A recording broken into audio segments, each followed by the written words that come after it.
नमस्कार दोस्तों, आप सभी का स्वागत है आप सभी का अपने यूट्यूब चैनल परीक्षा की शिक्षा में। आई होप कि आप सभी अच्छे होंगे और आपकी यूपीएससी पीटी की तैयारी एकदम अच्छे तरीके से चल रही होगी। यहाँ पर हम देखिए आपके रेगुलर बेसिस पर यूपीएससी पीटी की तैयारी करवा रहे हैं। जो सब्जेक्ट वाइज क्लास थी वो आपकी खत्म हो चुकी है और उसकी प्लेलिस्ट हमारे चैनल पर उपलब्ध है, तो आप जाके उसको अटेंड करके आपकी जो कंप्लीट तैयारी है उसको पूरी कर सकते हैं। ठीक है, अभी आपके एग्जाम में लगभग 1.5 महीने के आसपास का टाइम है, तो हम रेगुलर बेसिस पर आपकी यूपीएससी पीटी की जो प्रैक्टिस सेट है उसकी क्लास करवा रहे हैं। तो अगर आप हमारे चैनल पर पहली बार आए हैं तो चैनल को सब्सक्राइब करके जुड़ जाइए। अपनी कंप्लीट तैयारी करना चाहते हैं पीटी की, तो उसके लिए हमारे चैनल से बने रहिए और वीडियोस पसंद आए तो वीडियोस को लाइक कीजिए, अपने दोस्तों के साथ शेयर कीजिए। यूपीटी से पीटी की तैयारी करवा रहे हैं, उनकी भी मदद हो जाएगी।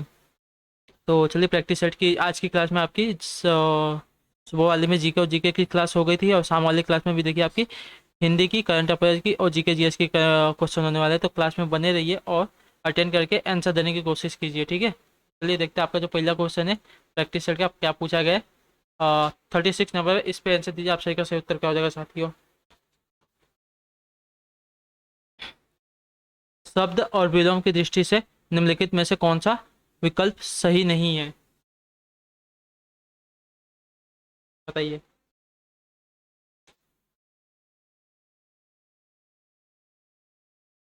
शब्द और विलोम की दृष्टि से निम्नलिखित में से कौन सा विकल्प सही नहीं है।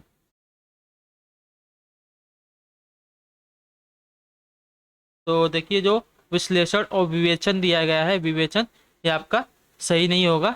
शब्द और विलोम की दृष्टि से तो ऑप्शन नंबर जो आपका बी दिया गया आपका राइट आंसर हो जाएगा। लुलुप का आपका संतुष्ट होता है विलोम, और यौवन का आपका वार्धक्य वह होता है, और एकांगी का आपका सर्वांगीण होता है विलोम। ठीक है, लेकिन विश्लेषण का विवेचन नहीं होता है। तो आपका जो ऑप्शन नंबर बी दिया गया आपका राइट आंसर। विश्लेषण का आपका संश्लेषण होता है विलोम, याद रखिएगा। चलिए अगला क्वेश्चन देखते हैं। 37 पे आंसर दिया आप सही का सही उत्तर का निम्नलिखित में से कौन सा विकल्प सही नहीं है, बताइए। कौन सा विकल्प आपका सही नहीं होगा।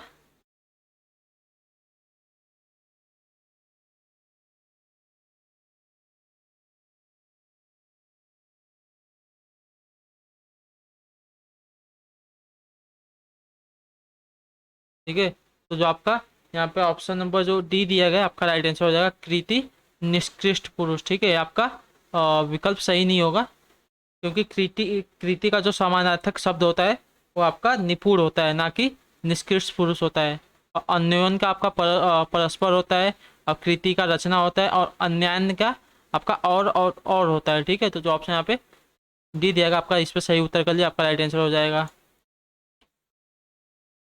ठीक है, याद रखिए कृति का आपका निपुण होता है। चलिए अगला क्वेश्चन देखते हैं। 38 पे आंसर दीजिए, आप सही का सही उत्तर क्या हो जाएगा। आए थे हरि भजन को ओटन लगे कपास, मुहावरे का अर्थ क्या है, बताइए।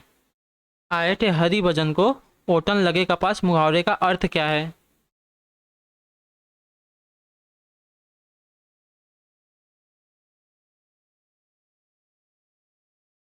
तो किसी कार्य विशेष की उपेक्षा कर दूसरे कार्य को करना। ठीक है, किसी कार्य विशेष की उपेक्षा कर दूसरे कार्य को करना।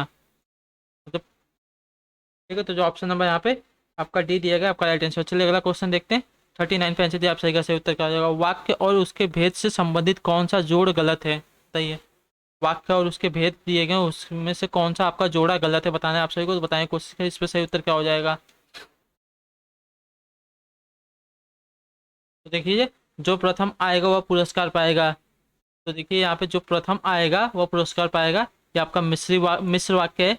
और जो आपका दूसरा दिया गया है, नेता ने भाषण दिया और चला गया, ये आपका संयुक्त वाक्य है, क्योंकि इसमें देखिए आपका और का प्रयोग हुआ है। और यहाँ पे देखिए दो वाक्य, मतलब पहले उपवाक्य के ऊपर दूसरा उपवाक्य आपका आधारित है, तो उसको आपका मिश्र वाक्य कहता है। जो तीसरा दिया गया है, बच्चे नाश्ता करके विद्यालय गए, ये आपका सरल वाक्य है। ठीक है, ये भी आपका सही है। लेकिन आपको जो तीसरा दिया गया है, लक्ष्मी गई और सोफिया आई, ये आपका सरल वाक्य नहीं है, क्योंकि इसमें देखिए आपका और युक्त हुआ है, तो आपका संयुक्त वाक्य होगा, ना कि सरल वाक्य। तो ऑप्शन नंबर जो आपका डी दिया गया आपका राइट आंसर हो जाएगा। इसका जो ऑप्शन जोड़ा दिया गया आपका गलत है। चलिए अगला क्वेश्चन देखते हैं। 40 होता है, आप सही का सही उत्तर का। वाक्यांश के लिए एक शब्द से संबंधित कौन सा जोड़ा गलत है, बताइए। इसमें से भी आपको एक जोड़ा गलत चुनना है। तो 40 में बताने की कोशिश की, आप सही का सही उत्तर क्या हो जाएगा। जो मनुष्यता से दूर हो वो अमानुषिक कहलाता है, ये तो आपका सही है। ठीक है, जो आपका पी दिया, जो कम खर्च करने वाला हो वो आपका अपव्यय नहीं कहलाता है। तो वो मितवई कहलाता है, ठीक है, अपवई नहीं कहलाता, मितवई कहलाता है। तो ऑप्शन जो आपका बी दिया गया है, ये आपका जोड़ा गलत हो जाएगा। और आपका तीसरा देख लेते हैं कि आपको दिया गया है, जिसका इलाज कठिन हो उसको दुसाध्य कहते हैं, ये भी आपका सही है, ठीक है। और जो इतिहास लिखे जाने के युग से पूर्व का हो उसको प्रागैतिहासिक कहते हैं, ये भी आपका सही है। याद रखिएगा, जो कम खर्च करने वाला हो उसको मितवई कहते हैं, अपवई नहीं कहते हैं। चलिए अगला क्वेश्चन देखते हैं आपसे क्या पूछा गया। यहाँ से आपकी करंट अफेयर की क्लास है 2021, याद रखिएगा आपके 2021 के भी क्वेश्चन आते हैं एग्जाम में, तो आपके 2021 के भी मैं क्वेश्चन करवा रहा हूँ। मई 2021 में आयोजित इटालियन ओपन 2021 का खिताब किसने जीता?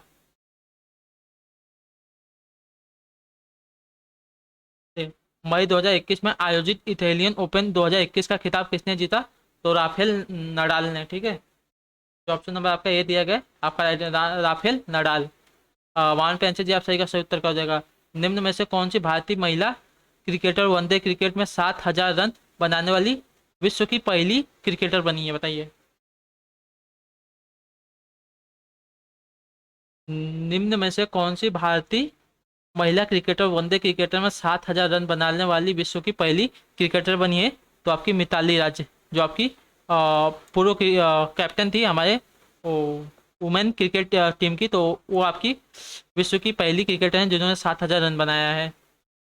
चलिए अगला क्वेश्चन, विश्व की पहली क्रिकेटर है महिला क्रिकेटर। चलिए अगला क्वेश्चन देखते हैं। 53 बताए आपसे का सही उत्तर क्या हो जाएगा।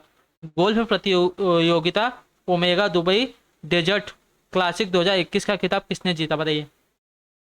गोल्फ प्रतियोगिता ओमेगा दुबई डेजर्ट क्लासिक 2021 का खिताब किसने जीता? तो पॉल कैसी ने, ठीक है, जो ऑप्शन यहाँ पे दिएगा आपका राइट आंसर, पॉल कैसी ने जीता है गोल्फ प्रतियोगिता ओमेगा दुबई डेजर्ट क्लासिक 2021 का खिताब। चलिए अगला क्वेश्चन देखते हैं। जो हमें बताया आप सही का सही उत्तर का। स्विट्जरलैंड के बाद किस देश ने बुर्का पहनने पर प्रतिबंध लगा दिया है, बताइए।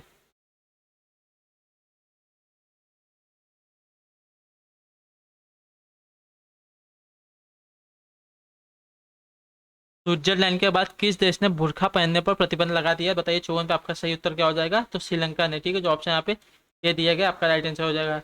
चलिए आपका नेक्स्ट क्वेश्चन देखते हैं। 55 नंबर, इस पे आंसर दिया आप सही का सही उत्तर क्या हो जाएगा। प्रेस सूचना ब्यूरो मतलब पीआईबी के प्रधान महानिदेशक का पदभार निम्न में से किसने संभाल लिया है, बताइए। प्रेस सूचना ब्यूरो पीआईबी के प्रधान महानिदेशक का पदभार किसने निम्न में से किसने संभाल लिया है? तो जयदीप भटनागर ने, जो ऑप्शन यहाँ पे सी दिया गया आपका राइट आंसर हो जाएगा। चलिए अगला क्वेश्चन देखते हैं। 56 नंबर आपसे क्या पूछा है।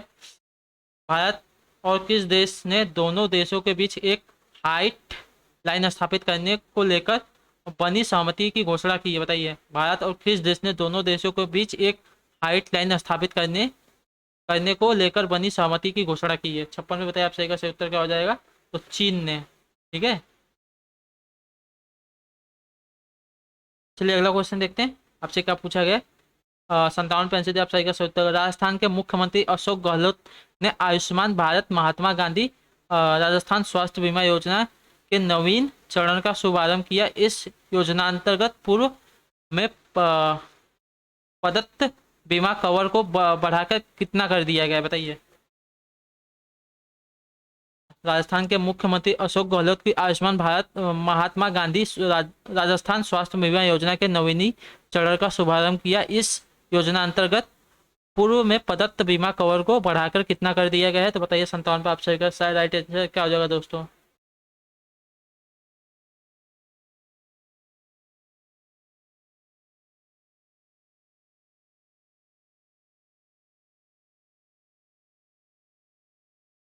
तो 5 लाख, ठीक है, जो ऑप्शन यहाँ पे दी गया आपका राइट आंसर। चलिए अगला क्वेश्चन देखते हैं। 58 पे बताइए आप सही का सही उत्तर क्या हो जाएगा। किस अमेरिकी रॉकेट स्टार्टअप कंपनी ने जैव ईंधन द्वारा संचालित विश्व का पहला वाणिज्यिक बूस्टर स्टारडस्ट 1.0 को लॉन्च किया है, बताइए। 58 पे आप सही का सही उत्तर क्या हो जाएगा। किस अमेरिकी रॉकेट स्टार्टअप कंपनी ने जैव ईंधन द्वारा संचालित विश्व का पहला वाणिज्यिक बूस्टर स्टारडस्ट 1.0 को लॉन्च किया है? तो ब्लू शिफ्ट एरोस्पेस ने, ठीक है, जो blue shift arrow space company है स्टार्टअप, जिसने आपका किया है। तो ऑप्शन जो आपका सी दिएगा आपका राइट आंसर। चलिए अगला क्वेश्चन देखते हैं। 59 पे बताइए आप सही का सही उत्तर क्या हो जाएगा साथियों। नासा ने स्वतंत्र रूप से एक स्पेरेक्स मिशन शुरू करने की घोषणा की है। इस मिशन के माध्यम से निम्नलिखित में से किसका अध्ययन किया जाएगा? सही है, नासा ने स्वतंत्र रूप से स्पेरेक्स मिशन शुरू करने की घोषणा की है। इस मिशन के माध्यम से निम्नलिखित में से किसका अध्ययन किया जाएगा? तो आकाश गंगा एवं ब्रह्मांड निर्माण की प्रक्रिया, ठीक है, जो ऑप्शन यहाँ पे सी दिया गया आपका राइट आंसर होगा। जो स्फेरेक्स है, इस मिशन में आपका देखिए आकाश गंगाएं और एवं ब्रह्मांड निर्माण की जो प्रक्रियाएं होती है उसका अध्ययन किया जाएगा। तो ऑप्शन आपका सी इस पर ऐड कर लीजिए, आपका राइट आंसर। चलिए अगला क्वेश्चन देखते हैं। 60 पे बताइए आप सही का सही उत्तर क्या हो जाएगा। संयुक्त द्वीपक्षीय नौसेना अभ्यास वरुण 2021 किन देशों की नौसेना के मध्य 25 से 27 अप्रैल 2021 को संपन्न हुआ? बताइए। 60 पे बताएं क्वेश्चन, आपके सही का सही उत्तर क्या हो जाएगा। संयुक्त द्विपक्षीय नौसेना अभ्यास वरुण 2021 किन देशों की नौसेनाओं के मध्य 25 से 27 अप्रैल 2021 को संपन्न हुआ? तो भारत एवं फ्रांस, जो ऑप्शन आपका डी दिएगा आपका राइट आंसर हो जाएगा दोस्तों। चलिए अगला क्वेश्चन देखते हैं। 61 पे बताइए आप सही का सही उत्तर क्या हो जाएगा। क्रिकेट में प्रयुक्त स्टंप से सेट के मध्य कितनी दूरी होती है? बताइए।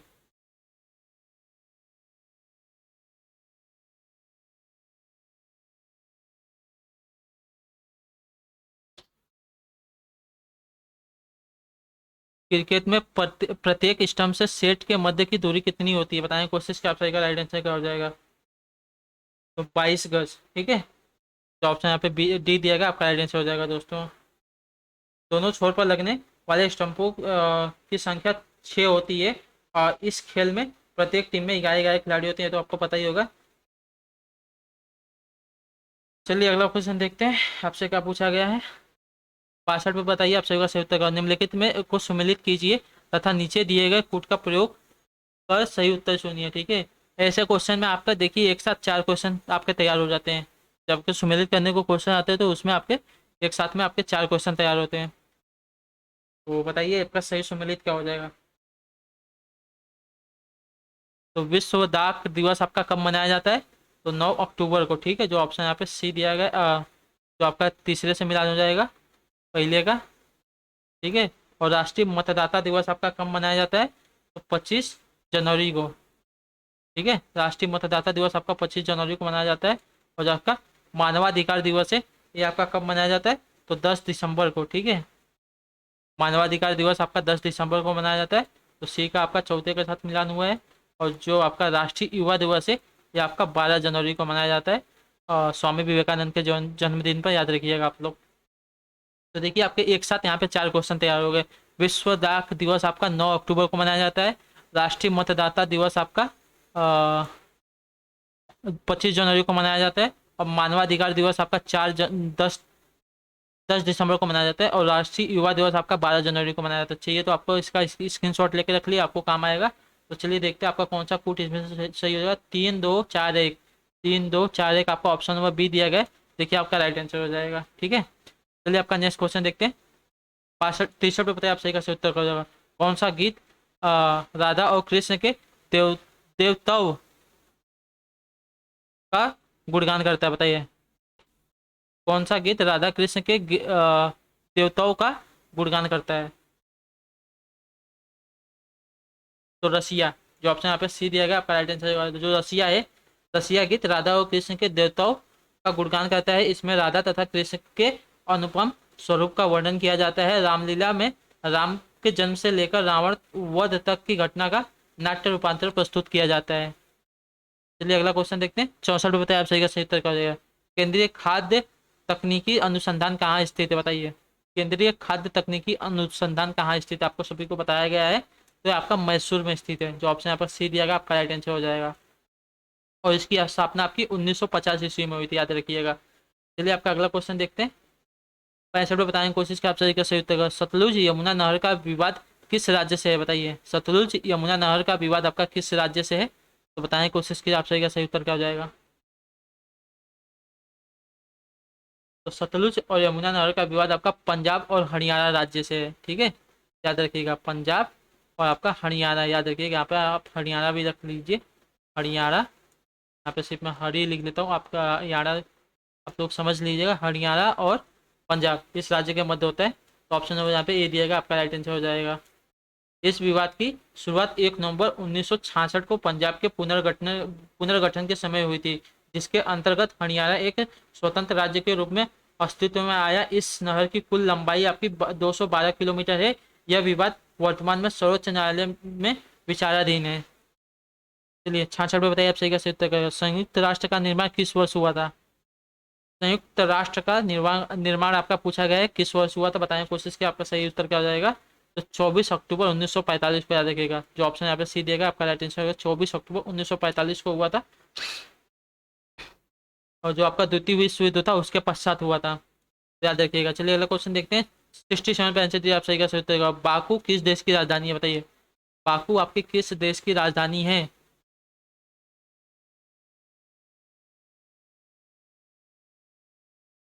तो बाकू आपकी अजरबैजान की, ठीक है। जो ऑप्शन यहाँ पे सी दिया गया है, इसकी राजधानी है। चलिए नेक्स्ट क्वेश्चन देखते हैं आपसे क्या पूछा गया। 68 पे आंसर दीजिए आप सही का सही उत्तर क्या हो जाएगा दोस्तों। कंगारू किस देश का राष्ट्रीय प्रतीक है? ये तो सभी को पता होगा। कंगारू किस देश का राष्ट्रीय प्रतीक है? अगर आप क्रिकेट देखते होंगे तो आपको पता होगा कि जो ऑस्ट्रेलिया के खिलाड़ी होते हैं उनको कंगारू भी बुलवाया जाता है। तो ऑप्शन जो यहाँ पे दे दिया गया आपका राइट आंसर। कंगारू किस देश का राष्ट्रीय प्रतीक है? तो ऑस्ट्रेलिया का, ठीक है। चलिए आपका अगला क्वेश्चन देखते हैं। 69 नंबर, इस पे आंसर दिया आप सही का सही उत्तर क्या हो जाएगा। किस यूएन एजेंसी का मुख्यालय किस यूएन एजेंसी का मुख्यालय पेरिस में है, बताइए। किस यूएन एजेंसी का मुख्यालय आपका पेरिस में है, तो बताएं कोशिश के 69 पे आप सही का सही उत्तर क्या हो जाएगा।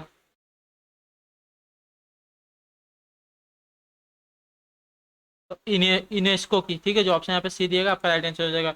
यूनेस्को की स्थापना 16 नवंबर 1945 को हुई थी। इसका पूरा नाम United Nation Education Scientific and Culture Organization है, ठीक है। आपको फिर से बता दूं तो United Nation Education Scientific and Cultural Organization, और इसकी स्थापना 16 नवंबर 1945 को हुई थी। और इसका स्थायी मुख्यालय फ्रांस के पेरिस में स्थित है, याद रखिए। चलिए अगला क्वेश्चन, आपका आखिरी क्वेश्चन, इस पे आंसर देने की कोशिश की। आप सभी का सही उत्तर क्या हो जाएगा। दक्षिण एशियाई क्षेत्रीय सहयोग संगठन सार्क का गठन किस वर्ष हुआ था, बताइए। दक्षिण एशियाई क्षेत्रीय सहयोग संगठन सार्क का गठन किस वर्ष हुआ था? तो आपकी जो सार्क की स्थापना हुई थी 8 दिसंबर 1985 ईस्वी को हुई थी, याद रखिएगा, डेट याद रखिएगा, 8 दिसंबर 1985 ईस्वी को हुई थी। इसका मुख्यालय आपका नेपाल की राजधानी काठमांडू में स्थित है। और सार्क दक्षिण एशियाई क्षेत्रों का सहयोग का संगठन है। इसमें 8 देश शामिल है, ठीक है। तो 8 देश देख लिया आपको कौन से। अफगानिस्तान, बांग्लादेश, भूटान, भारत, नेपाल, मालदीव, पाकिस्तान और श्रीलंका, ठीक है। इसका उद्देश्य आर्थिक और क्षेत्रीय एकीकरण के विकास को बढ़ावा देना है। सार्क संगठन का प्रस्ताव बांग्लादेश के राष्ट्रपति जिया उर रहमान ने दिया था, ठीक है। तो आई होप कि आपको क्लास अच्छी लगी हो।